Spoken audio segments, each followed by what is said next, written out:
is ColorblindAdam. Morning.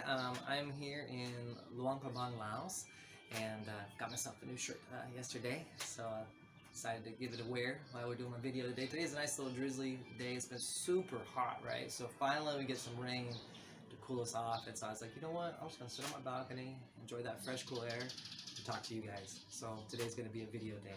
So let's talk about some NFT culture and some NFT terminology. There's two words I want to share with you: drop and drop party. Obviously they're related because they both have drop in them, right? So the first one is drop. Now, a drop is just a newly minted NFT that you've listed for sale for the first time. That's it. Super simple, right? So if you have a new drop, it just means that you've minted an NFT maybe sometime in the last week, and you've listed it for sale for collectors to buy. That's it. Okay, number two, drop party. That is when you have a party to celebrate that drop. I mean, this you can't get easier than these new terms, right? But I had to do a video on it because when I first joined, I was like, "What the heck is that?" you know.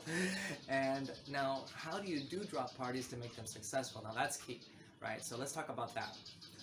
First, there's two different types of drop parties. One is done for the individual, and one is done for a project, and one is done for a group. Let's talk about the one for the individual person. So if you're an individual one-of-one artist, if you're gonna do a drop party, don't make it too long, or your friends might feel pressured. It might drone on too long. People might run out of things to talk about because the spotlight is gonna be on you the whole time. And unless you've got a lot to talk about for your art, the space is gonna ebb and flow, and it won't feel like hyped up and it doesn't have the good energy. You want that good energy because you want people to really connect with your art and buy it, right?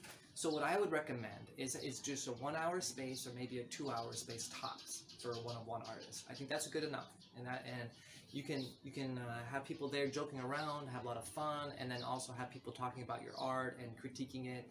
But make sure your friends are critiquing it in a positive way because we are trying to sell it. And so if they have negative critiques, maybe save those for DMs, because we're friends and all, or just keep them to yourself. So that's how we do the one-on-one drop party. Now, another way of doing it is for a project. Now, projects like a PFP project, an 8K or 10K, a drop party is usually going to be a bigger ordeal because you're trying to sell a lot of NFTs. I mean, you're literally trying to sell out 8,000 or 10,000 NFTs. So those drop parties can go 24 hours. Those parties can go, 8 hours, 10 hours, 4 hours. They might go throughout the week, one day, 6 hours, one day 4 hours, one day 2 hours. It might be a day-to-day thing. It could be a whole ordeal. They might schedule concerts in there, live musicians, and giveaways. There's going to be so much going on in those ones. They're pretty fun events. Do check them out. And those ones are pretty fun too. They're different atmosphere, different vibe because you're going to have hundreds and hundreds of people in them versus a one-on-one artist might just have 100 or less. But check them both out. They could have good vibes. Now, as one-of-one artists, like I'm a one-of-one artist. Now I participated in one big 10K like project where I submitted my art for NFTs for freedom. But overall, I'm a one-of-one artist, right? So how do we get that same kind of jazzed up vibe to get people to come check us out, right? We want people to look at us too, right?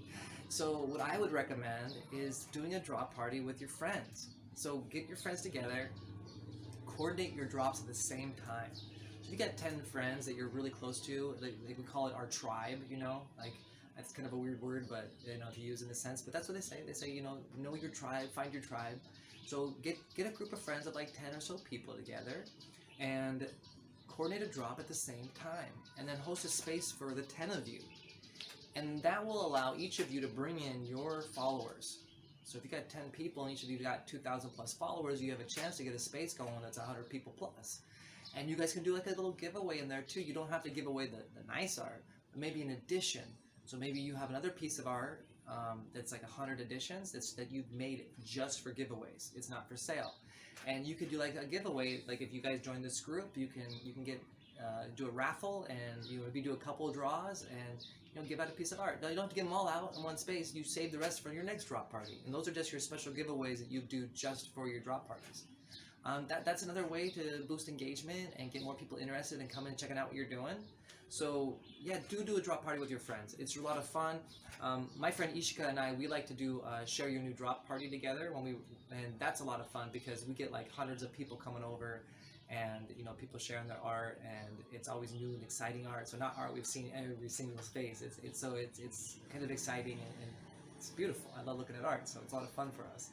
So that's drop and drop party. Not too crazy, not too complex. Easy to understand, right? All right, guys. I know I talk fast because I want to get that all out to you as quick as possible, because I know we're all very busy. So please enjoy the NFT community. Please be patient with it. It takes time to make connections. It takes time to make sales, but don't give up. And just pace yourself so you don't burn out, okay? And we'll talk about burnout in another video. Thank you so much for joining me. Guys, have a great day, okay? So take care.